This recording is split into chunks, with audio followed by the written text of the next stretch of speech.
마니TV입니다. 안녕하세요. 오늘은 조금 어두운 얘기를 해야 됩니다. 마음이 무겁지만 이 또한 시골살이를 준비하시는 분들 입장에서는 알고 넘어가야 될 일이니까 얘기를 시작해 보겠습니다. 여기는 2년 전에 마을 샛들 사업을 하면서 주변을 탁 이렇게 길도 새로 내고 담도 새로 쌓고 또 수로도 새로 내고 해서 마을을 이쁘게 꾸민 그런 동네입니다.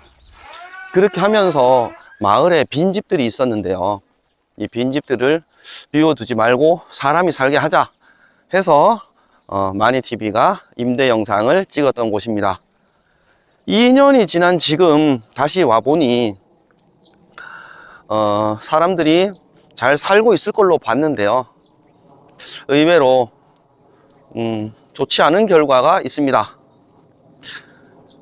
몇 달 살다가 잠적을 하신 분도 있고 1년 계약금만 내고 살다가 잠적을 하신 분도 있고, 그래서 지금 소개를 한 3집 중에 2집이 야반 도주를 했습니다. 좀 어처구니가 없어요. 이런 상황이 올 거라고는 저도 생각도 못했고, 마을 분들 입장에서는 집 수리하고 잘 가꿔서 임대를 줘서 누군가는 시골살이를 하는데 도움을 주고자 했던 것이 결과론적으로는 마을 분들에게 상당한 부담이 되고 있습니다. 문은 잠겼고 살림살이는 안에 그대로 있는데 이걸 또 함부로 처분할 수도 없는 그런 상황이 되어버렸습니다. 지금 이장님을 만나러 가고 있는데요, 이장님을 만나서 자세한 설명을 들어보도록 하겠습니다. 이 얘기가 궁금해서 이게 벌써 샛들 사업으로 해서 마을 단장한 지 2년인데 그러면서 이제 빈집들을 사람 살게 해주자 해서 한 거잖아요. 그렇죠. 그렇게 해서 새 집이 채워졌어 바로. 예. 채워졌는데 지금 한 명만 살고 있고, 이제 말해간 리모델링 한 집은 뭐 몇 달 살다가 연락이 안 되면서 이제 야반도 했고, 물건은 그대로 다 들어있고, 가재 도구는. 한 집도 이제 1년 새 계약금은 냈는데, 다음 갱신할 때 돼가지고 또 야반 도주를 하고, 집안에 가재 도구는 그대로 있고, 그러니까 이게 가재 도구를 이제 법적으로 우리가 마음대로 치울 수가 없거든요. 그게 치우려면은 그냥 임의로 치우게 되면 주거 침입죄가 성립이 돼가지고 또 범죄행위가 돼요. 지금 뭐 법이 그렇게 돼 있어요. 법이 그래요? 예. 아니 그분들이 무단 점거하고 있는 거 아닌가 그럼? 아니죠. 무단 점유가 아니고, 일단은 물건이 거기에 있기 때문에 제가 뭐 경찰서하고 뭐 법적으로 좀 알아봤는데 그렇게 나오더라고. 그러면 이제 물건을 뺄 수 있는 방법이 이제 명도소송이라는 게 있는데, 명도소송을 하게 되면 일단 변호사를 선임을 하고 최소 300만 원 정도가 드는 걸 알고 있어요, 변호사 비용이. 그래서 그걸 성소하더라도, 성소를 하게 되면 이제 그게 있는 물건들을 법원 그 집행관 하에서 이제 치울 수가 있는 거죠. 그렇다고 해서 물건만 치울 수 있는 거지, 그거를 가지고 뭐 임대료를 받는 건 안 되고. 네, 안 되는 거죠.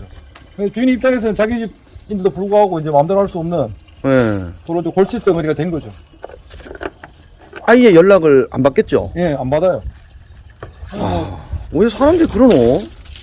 그냥 뭐 전화 자체, 카톡, 문자 뭐 확인도 안 하고, 뭐 차단을 했는지 신호는 가는데 전혀 안 받아요. 다른 사람 전화로도 몇 번 해봤는데 혹시 모르는 번호로 하면 받을까 싶어서. 안 받아요. 그냥. 아니, 잠적을 해버렸어요. 그 전화 자체는 이제 안 쓰는 것 같아요.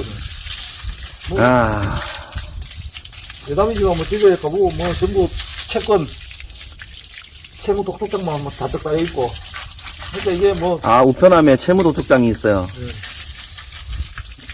여기도 야반 도주에서 온 거 같겠네 진짜 그러면. 예. 그러니까 시골 사람들 인심 좋은 거 알고 그런 식으로 순수한 사람들, 진짜 순수하게 자전거를 갖다가 악의적으로 이렇게 이용하는 사람들 참 인간의 본성, 양심이 의심스러워요. 그러니까 뭐 집주인들도 이제는 다시는 이제 뭐 인사 안 하겠다. 비오면 비어나시고 마음만 그거 뭐 1년에 몇 천만 원 버는 것도 아니고 인사 주려고 자기 돈 들여서 수리까지 다 해가지고 그 인사 줬더니만 1년 만에 그냥 물건도 안 빼면서 야반도 줄 것 같으면은 상처를 많이 받았어요, 시골 사람들이. 시골에서는 있을 수 없는 일이거든, 그게. 그렇죠. 아니 누가 상상이나 했겠어. 그런 일이 있을 거라고. 경제적으로 어려워서 월세를 못 주면 못 준다고 사전에 이야기를 하고 사정을 봐달라 그러면은 그거 뭐 큰 돈도 아니니까 하니까 그렇죠. 웬만하면 다 그냥 좋은 게 좋다고 이렇게 다 넘어가는데 그런 식으로 도망가 버리니까 이거는 뭐 그렇게 대화 여지가 없는 거잖아요. 그렇게 된 거예요. 그래서 현재로서는 동네에 빈집이 있더라도 사람 들이지 말자 이렇게 돼버렸다는 거죠. 예, 그렇죠. 차라리 매매할 것도 매매하지 이제 임대 뭐 이런 거는 더군다나 시골이라는 게 그래요. 전혀 모르는 사람들이 동네 그런 것에 대해서 상당히 경계심을 갖고 있거든요. 그렇죠.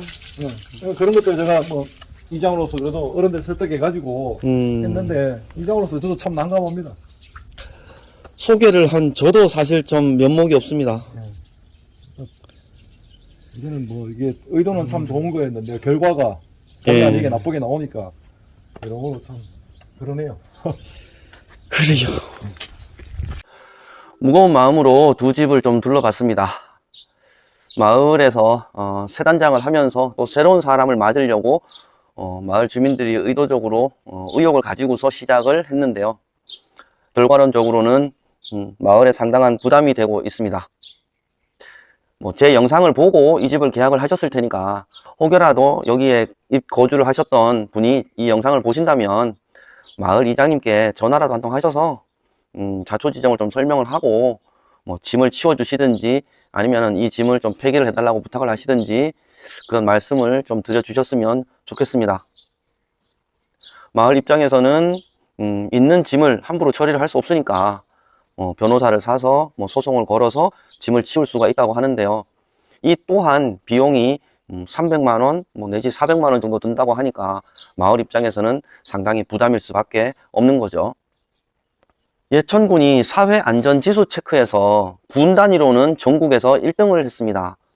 그래서 많은 분들이 예천군으로 귀촌을 하려고 하시는데요. 이런 경우가 있으면 선뜻 마을에서도 누군가에게 집을 내어주기가 부담스럽습니다. 귀촌을 하시는 분들은 마을의 텃세가 어떨까 걱정을 하듯이 마을 사람들도 빈집에 누가 온다면 참 좋은 사람이 와야 될 텐데 라고 걱정을 하십니다. 그러니까 늘 말씀드렸듯이 걱정하는 것은 양쪽이 다 똑같아요. 그래서 서로가 좋은 결론을 얻을 수 있도록 내가 시골집을 보러 갈 때 내가 이 마을에 도움이 되는 사람이다 라는 거를 어필해 줄 필요가 있다고 늘 말씀을 드리지 않습니까? 좀 안타깝습니다. 이런 일을 겪으면서 빈집을 가급적이면 처음부터 큰 돈 들이지 말고 임대를 하시라고 말씀을 드리는 제 입장에서는 어디 가서든 자신 있게 이런 말씀을 드리기가 이제는 좀 조심스러워졌어요. 시골에 처음부터 땅 사고 집 짓고 하기보다는 임대를 얻어서 한 2, 3년 살아보고 괜찮을 때 투자를 해서 정착을 하십시오라는 그런 기조를 가지고서 제가 이런 영상을 늘 찍고 있습니다만 이 영상이 제가 추진하는 거하고는 전혀 다른 결론이 나온 그런 얘기라서 다루기는 조심스럽지만 그래도 귀촌살이를 준비하시는 분들은 꼭 알고 계셔야 되는 부분일 것 같아서 오늘 이렇게 영상으로 말씀을 드립니다. 시골 인심 예전 같지 않다라고 말씀하시는 분들도 많이 계시는데요. 제가 시골을 살아보니까 아직까지는 시골의 인심 참 좋습니다. 하지만 또 이렇게 마을의 빈집을 활용해서 누군가는 살게 해주려는 이런 마을 분들의 좋은 의도를 악용하는 사례는 마을 사람들의 마음을 또 한 번 다치게 하는 것이죠. 이 마을에는 이제 빈집이 나도 누군가에게 임대를 주는 일은 안 할 거라고 합니다. 충분히 공감이 가죠. 오직 했으면 그러셨을까 싶습니다. 오늘은 좀 무거운 얘기를 가지고서 말씀을 드렸는데요. 시골살이를 준비하시는 분들 왜 이렇게 시골에 빈집이 많이 안 나올까를 생각을 했을 때 여러 가지 이유 중에 이런 부분을 걱정하는 부분도 있다는 거. 시골 집 주인 입장에서는 계약이 다 끝났는데도 안 나가고 버티면 어떡하나, 계약 중에 이 사람이 잠적하면 어떡하나, 이런 걱정, 그런저런 이유로 임대를 안 놓는 그런 이유도 있습니다. 그래서 시골살이를 준비를 하실 때는 정말 진정성 있게 다가가서 내가 이 마을에서 주민이 되어서 남은 여생 함께 행복하게 살려고 왔습니다 라는 이런 진심 어린 마음으로 접근을 해 주셨으면 고맙겠습니다. 저는 다음 영상으로 또 인사를 드릴게요. 안녕히 계십시오.